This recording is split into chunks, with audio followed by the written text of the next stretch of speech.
Hello and welcome to a fresh episode of Big League Soccer right here on your favorite station. My name is Tunde Koiki. Thank you so much for joining us. Big League Soccer is your favorite program, bringing you all the football action from all across the world, both domestically and internationally, wherever the great game is being played. Thank you once again. And of course, I never do this show alone. I always have two very interesting people in the studio with me. And today, James Agbedebe makes a long-awaited return, and he's to my immediate left. Thank you for joining us, James. Yeah, thank you very much. Okay. And of course, Babatunde Sulaiman Alao makes another return as well. Thank you for joining us. It's good to be here once again. Okay, gentlemen, of course, so much has been happening both on the continent, internationally, domestically as well. But let's start, charity begins at home. Let's start on the domestic scene. And of course, the ITO Cup, that's the formerly known as the Challenge Cup, formerly known as the Federation Cup, formerly known as the FA Cup. It's now known as the ITO Cup. Well, it's in the quarter-final stage right now. Of course, you do know that the league has ended, and so the focus domestically is on the ITO Cup, and it's in the quarter-final stages. And quarter-final matches were played midweek. There were supposed to be 4, but 3 were played. The other game between Aqua United and Katsina United feeder team was postponed until today at the request of the Katsina United feeder team. But other games were being played. Were played midweek.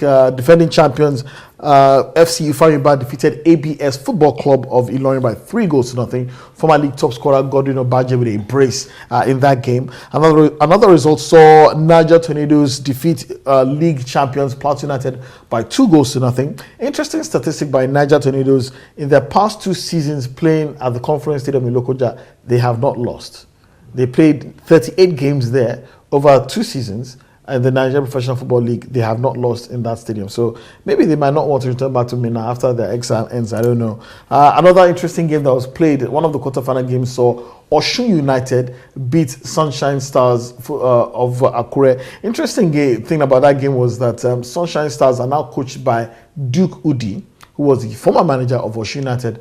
And this was the first time he was meeting his former club ever since he moved to Sunshine Stars. He was responsible for Sunshine Stars surviving relegation in the Nigerian Professional Football League last season.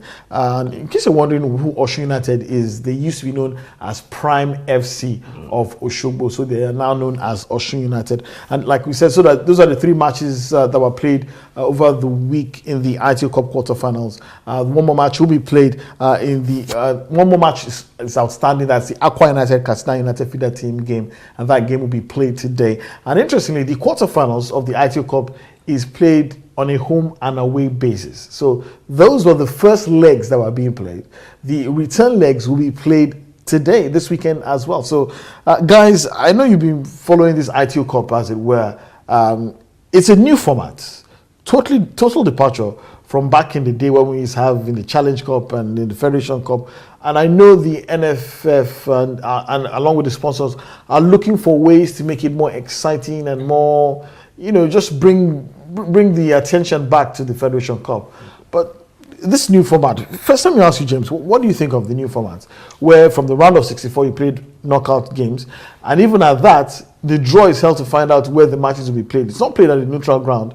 If your name is drawn first, you are the home team, and you play that game in your home stadium. Then up onto the quarterfinals, where home and away matches will be played in order to eliminate teams. Same thing for the semi-finals, while the final will be played in a one-off basis, most likely at the Teslim Balogun Stadium in Lagos. Yeah, for me, I think I prefer the old format of straight knockout.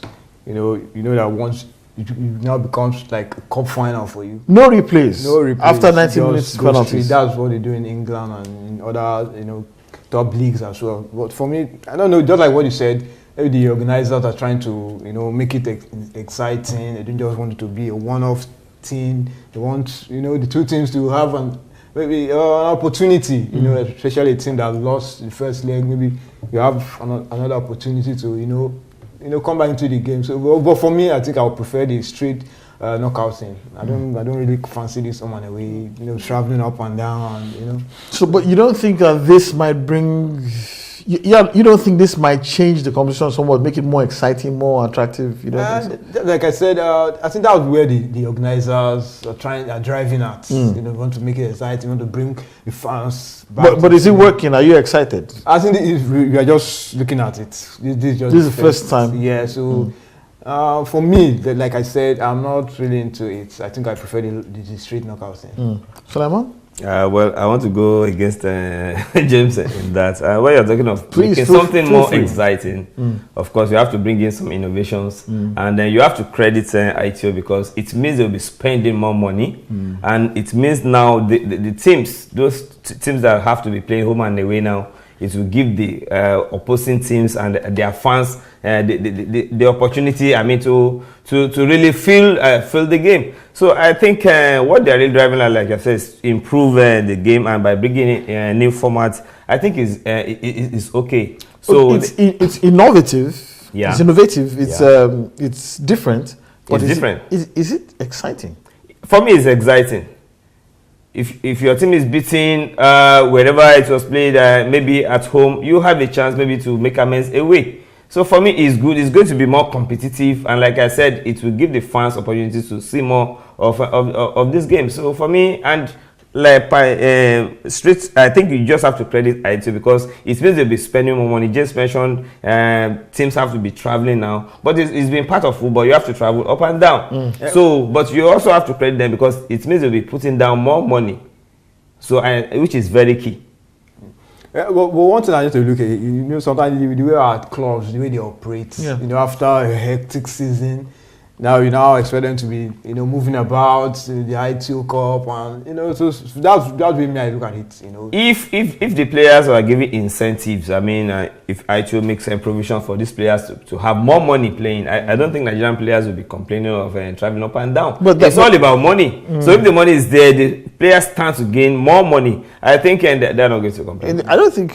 From what I know, I don't think ITO is actually paying these clubs to play, but they do get a prize money. Of course. They get the prize money. But the question really for me is, has this changed anything? Has this made the Nigerian Cup, the Federation Cup, Challenge Cup, FA Cup, ITO Cup, whatever you want to call it, has it changed its outlook? Has it made it more exciting? Are you guys excited about it? For me, I'm excited, and it remains to be seen if it's going to pan out that way. Like James said, this is just the first tryout, so we have to wait and see and get feedbacks from people out there, from fans, even from the clubs and even from the players. So we have to wait and see after this particular edition.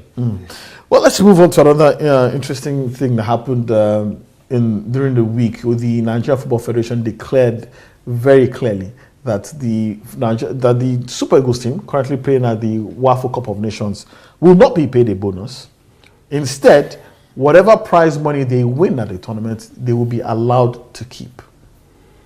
Well, that came as a surprise to me. It's very interesting. It came as a surprise. These guys are representing the country. Bonus or they I think believe they are entitled to something. Well, the appearance fee for each team is $10,000. The NFF said they gave them that to share, so the team has shared $10,000. But any appearance fee that they win in this competition will be shared by the team in lieu of any bonus that they were supposed to be paid in the first place. And for winning this tournament, the team that wins it gets $100,000. And that by Nigerian standards, I think that's like 35 million naira, 23 players sharing 35 million naira. At least each player walks away with like this over $1 million naira. Is this, my question, is this right? Is this proper? From on the surface, it looks like it's a massive incentive for the players. Like, look, it's like hunting. You eat what you can kill, basically. If it's an antelope, fine. If it's a rabbit, fine. If it's a mouse, fine. So the bigger the animal you hunt now, the more there is for you to share. I think it's interesting, but is this fair on the players? Okay. For me, if it is what the NFF and the players have agreed before they went for the competition, it's fine by you. Do you think the players have been saying that? But I don't think it's a good idea because these guys, I mean, you expect to give them something, allowance or winning bonus, just to inspire them. Yeah, but also what they did against Ghana. The NFF have been cash strapped for the past few years. We all know that. Yeah. IT is there now.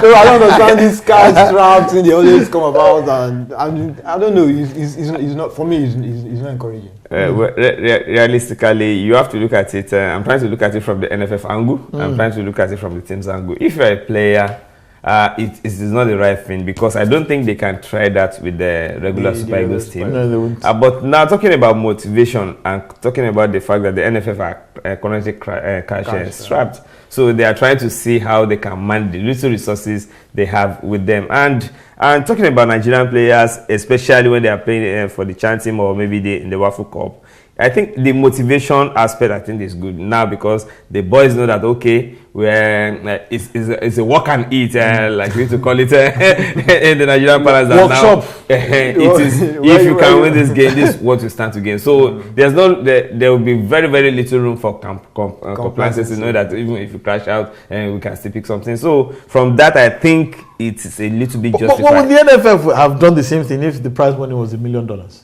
I doubt it. That's that's 3.5 billion naira at least. I doubt it. First half of the show, done and dusted. We'll take a short break. We'll be right back with more right here on Big League Soccer. Complete Sports, Nigeria's authoritative sports daily, is online. For daily news, updates, features, and insights into Nigerian sports news around the world, go to www.completesportsnigeria.com. When you want sports news with facts, investigative reports, hard-hitting editorials, coverage of sporting events with a focus on Nigerian sports and personalities, with unrivaled coverage, you can't get it elsewhere. It's got to be www.completesportsnigeria.com. Also available on newsstands across Nigeria. Complete Sports, a total sporting experience. My name is Rilwan Azan. I play for FC Midtjylland. Keep watching Big League Soccer. Hi, I'm Kyle Delarewaju, Australian player. Keep watching Big League Soccer. Don't miss it. Welcome back. You're still watching Big League Soccer, and it's time to talk about the big leagues as well because European football continues at pace. And of course, we start with our look at the English Premier League, where this weekend we will see the continuing race between the two Manchester clubs. Both of them are clear at the top of the table. They are ahead of third place Chelsea, who have 10 points. Manchester City and Manchester United have the same number of points. They played the same number of games, the same number of wins, the same number of goals, considered the same number of goals. It's incredible. It seems as if it's turning out to be a straight fight between Pep Guardiola and Jose Mourinho. I don't understand it. I mean, look at see it on your screen. It's Manchester City. They've played 5 games, won 4, drawn 1, lost none, scored 16 goals, conceded 2. Have a plus 14 goal difference and have 13 points, which is exactly the same as Manchester United. It's so close that I don't know how to describe this. You can't even separate both of them because they've scored the same number of goals, conceded.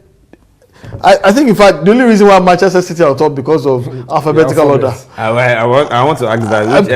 It's a kind of injustice because I was looking at the table this morning. That's just why the only criteria. Wow, for God's sake! So what makes Manchester City on top of it? They should have shared 1-1.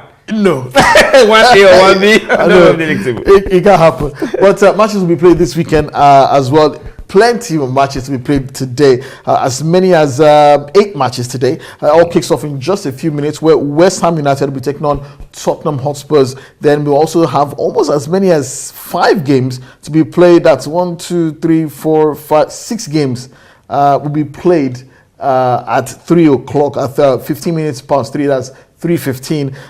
Burnley will be taking on Huddersfield Town. Everton will also be tackling Bournemouth. Crystal Palace will be away at Manchester City. Southampton will host Manchester United. It's Stoke City versus Chelsea, while Swansea will also face Watford. That's 6 matches, all kicking off at 3:15. While the late game will see Leicester City play Liverpool for the second time in 4 days. In 4 days, I think. Yeah, for the second time in 4 days after the Reds lost 2-0 away to Leicester City in the EFL Cup. While tomorrow we'll see Brighton and Hove Albion entertain Newcastle United. While the Monday game will see Arsenal take on West Bromwich Albion.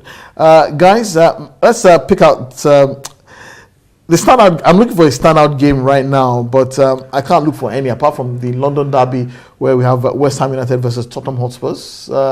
Unless you have some kind of some other game in mind. But you look at Stoke City versus Chelsea as well. Stoke have shown resilience, especially with the way they went about their business over Arsenal. But can they do it for the second time against another London team, against Chelsea? I think it's very, very possible. I mean, they got a draw against Manchester United, and they trashed Arsenal.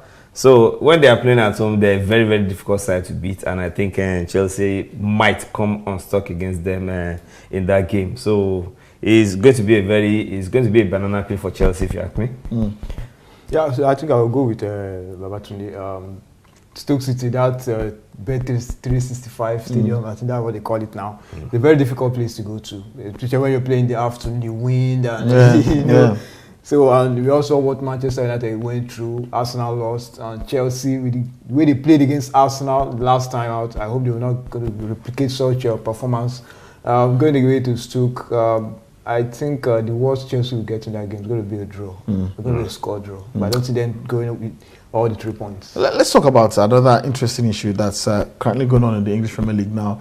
The demystification of a certain Jurgen Klopp. When Jurgen Klopp came to England, everybody thought it was the next best thing to happen to European football. He was this, was that.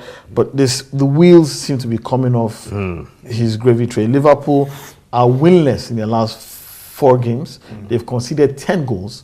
They're not doing pretty well. So far this season, they've only won 2 of their 5 games, and they've lost 1.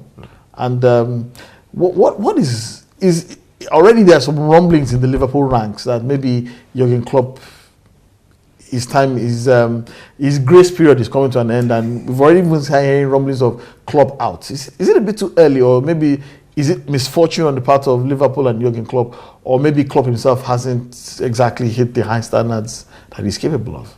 For me, I think the transfer business for me he didn't really cover himself with love, glory in transfer. Yeah, I don't think he really looked into the defensive part of Liverpool. You have fantastic players going forward. You have Salah, you have Mane, you have Firmino, and they still kept Coutinho. The midfield, Coutinho, well, he's still a part of the team. But for me, that defense is just not it. Even the goalkeeping area, where you chop and change today, even Lovren. I mean, we watch what they did against Leicester during the week. So for me, the defense is giving the team away. The fantastic going forward, but you know that at some point they're going to concede. And when they concede, they always look very vulnerable. They look as if they lose confidence and are not able to come back. But do you agree with what he's saying, that the defense, Jurgen Klopp's inability to sort out his defense might be his downfall? I think I agree with James on that. And if you want to look at it, and you look at the opposing teams, talking about Manchester City, who are on top of the league now. Pep Guardiola spent a lot of money buying defenders. If you are going to win an APL, I mean, statistics show that you have to concede less goals. If you don't score much but concede less, which means you can beat teams 1-0 and you can go away with it. Just get sure. But if you are conceding, eventually you are not going to win that league title. And the same thing is happening with Manchester United, and that's where they are at par with Man City. And that's the price. I mean, talking about the pressure on Jurgen Klopp, that's the price you pay for being a top coach. And now when you have about 3 or 4 or 5 of them playing in the same league definitely is going to come on stuff for a particular coach. Okay, so you're also that from what I understand, you're both agreeing to that maxim that a lot of people like to bandy about that. To win a one-off game, you need a great attack. Exactly. But to win a competition, you need a great defense. Exactly. Yeah, exactly. that's why Mourinho stands out all the time. Exactly. Mourinho makes sure his defense line is solid. Once the defense line is solid, you are good to go. Okay, so let's move to Spain now, where Barcelona are currently leading the Spanish La Liga with a 100% record, 5 wins from 5 games. But it's not the same for their bitter rivals Real Madrid, who are now 7 points behind the title leaders after just 5 games. Surprisingly, they lost at home for the first time in 19 years to Real Betis.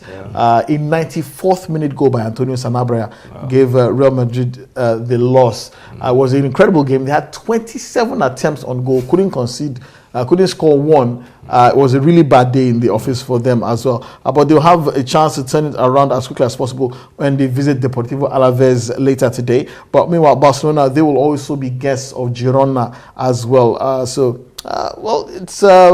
It's turning out to be, I don't know how to say this, guys, but Barcelona are definitely leaving their rivals in the dust. And when the season started, everybody thought that, Real Madrid were more equipped to win this title again, but it's not turning out to be so. I think, I think they just they placed their foot off the pedal for a bit, and I think Barcelona capitalized on that. But it's still early days. But for Barcelona now, what they have good going for them is that Messi is firing from all cylinders, and it could be because of the Neymar departure, and now knowing that, okay, the bulk of the responsibility of this team now rests on him. He doesn't have to do a bit of charity to let Neymar do. so that's where I see it. But I hope they don't come unstuck with injuries already. Dembele is out with injury, but if Messi doesn't get injured, I think it will be difficult for Real Madrid to play catch-up this time around. Yeah. For me, I think one of the things that's affecting that maybe from the beginning was the absence of Ronaldo. But he was back. He was back in that game against Real Betis. But you have to warm him. And for viewers, let me just share this. The last time Madrid lost to Real Betis at home was in 98. 1998. And he scored the goal against the Madrid. It was George Finidi. Interesting. That's he was the last player who scored the winning goal in Bernabeu in 1998. So. Interesting. That was interesting. Well, that's nice. Thank you very much, James, for sharing that piece of news. But still talking about Real Madrid, one of their key players, Karim Benzema, recently extended his contract by another 3 years. But that's not really the issue. The issue regarding that contract extension is that his buyout clause is now $1.2 billion. I don't know. Even jaws are dropping behind the cameras, but it's ridiculous. $1.2 billion. According to what we know, in Spain, it is a it is a cardinal principle that every contract must contain a buyout clause. But $1.2 billion, it's ridiculous, guys. Well, when Neymar was sold for about 200 million pounds, nobody believed. nobody believed that. So I didn't believe we were going to never go say through. never when it comes to money, and especially if you have oil money coming from the Arab countries. But I think for a player like Benzema, I think it's just ridiculous, because I wonder the quality he brings to the table that will want anybody to even really want to price him away from Real Madrid. It's not really about paying buyout clause. It's not really about paying the buyout clause. It's more or less like deterrence. I mean, when you look at that, I say, no, I'm sorry, I can't pay 1.2 billion. You know. Right. It's going to impact negatively on the transfer market in the later stages. That was good. Why do you say that? I remember this. What is it called? The former Bayern Munich striker Helba. Giovanni Helba. The guy came out was like, the market is in a mess, because the way they just threw figures around, buyout clauses, and So for me, just like what he said, is an outrageous, stupendous. FIFA President Gianni Infantino anyway said that they'll be looking at reforming the transfer process. Exactly. Because it's getting out of hand. Yeah. And one of the beneficiaries of this transfer process itself was a certain Neymar. Of course, you do know that Neymar moved to Paris Saint-Germain recently for £200 million, and we already heard that he's beginning to flex his muscles on your screen. Did they have any muscles? I didn't know he was a muscular fellow until he got to Paris Saint-Germain. On your screen, you can possibly see that the drama that's been happening at the Parc des Princes, where in their last match they played against Olympique Lyon. It's interesting where Edison Cavani, who is the designated penalty taker, was being contested. His right to play the penalty was contested by Neymar. Neymar won the penalty, but Cavani is the designated penalty taker. So there was a small argument about who should take that penalty.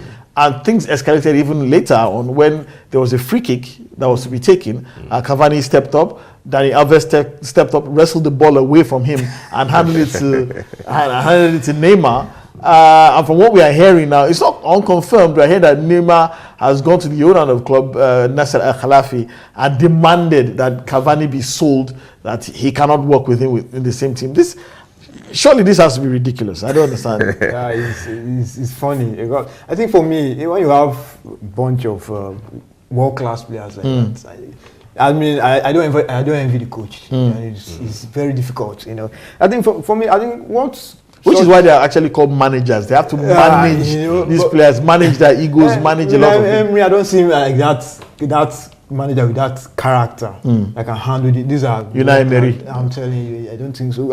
I think the mistake they made was, I don't think they came out to like say, okay, Neymar, this is what we do in this club. This is the person that assigned. It's not as if you are not going to take penalties, but this is number one penalty taker. Then maybe you can come second. Okay, exactly. I think that's the standard process. But what I'm hearing, unconfirmed reports say that part of Neymar's deal with Paris Saint-Germain when he signed was that he'll be allowed to make decisions in the dressing room and have a say in team selection. And I don't know how that can work, but a lot of people have actually argued that the only reason that Neymar did what he did was because it was Edison Cavani. That if it was Zlatan Ibrahimovic or some other player, that he would never have tried that. I bet to disagree. Like in the Yoruba parlance, they say, "Toba fi owo ra oye, o ní láti kọ́ ẹ lójú." I don't know how to. You have to. No, you have to translate. If you use your money to buy something that will turn your eyes, then it must turn your eyes. You are spending so much money on a player, and you are bringing him to the club. I think there are a lot of behind the scenes issues, like you have said, that maybe Neymar demanded that this should be part of the contract. It might not be known to the players, and that's why I think it gives him that confidence. But talking about maybe he will not have been able to do that against somebody like Zlatan. I don't think so. Because this is money talking, and Zlatan is not exactly an easy person to try. Fine, but you are bringing a player on a world record transfer fee. So that gives him a lot of boldness. To do certain boldness to contest decisions with Zlatan. James, of course. Do you agree? I totally disagree with you. You think Neymar would never have tried this with? I think what Neymar would find, what Tunde said, with the kind of money, the kind of crazy money was bought for, it would be intoxicated. And the crazy salary is also earning. The way he approached Cavani, I don't think was disrespectful. He was very disrespectful. But I don't see him trying such with, especially when Zlatan is with the ball and you want to go and grab the ball from Zlatan. No. So if he tries to do that with Zlatan, what will happen? Nothing will happen on the field. That would have been trouble. What's trouble? Is it from the training? From the training, we have an idea of the kind of person that. What kind of person? I've seen clips of Zlatan. Yeah. Sometimes you will not even know if this is just banter or anything. The way the guy. So from the little experience, I don't think he would have tried it. To be honest, I honestly don't think he would have done the same as well. But let us know what you think. Do you think if it was Zlatan Ibrahimovic in Paris Saint-Germain, would Neymar have contested a penalty with him, or would have dragged the rights over playing a free kick with Zlatan Ibrahimovic? I honestly don't think that would have happened. But thank you guys. Thank you so much for joining us on Big League Soccer this weekend. Thank you, Babatunde. It's my pleasure. Thank you very much. Thank you very much, James Agberebi. Always good to see you. Yeah. And more importantly, thank you for joining us this weekend. Big League Soccer will make a return same time next week. My name is Tunde Koiki. Wishing you a great weekend. Bye-bye.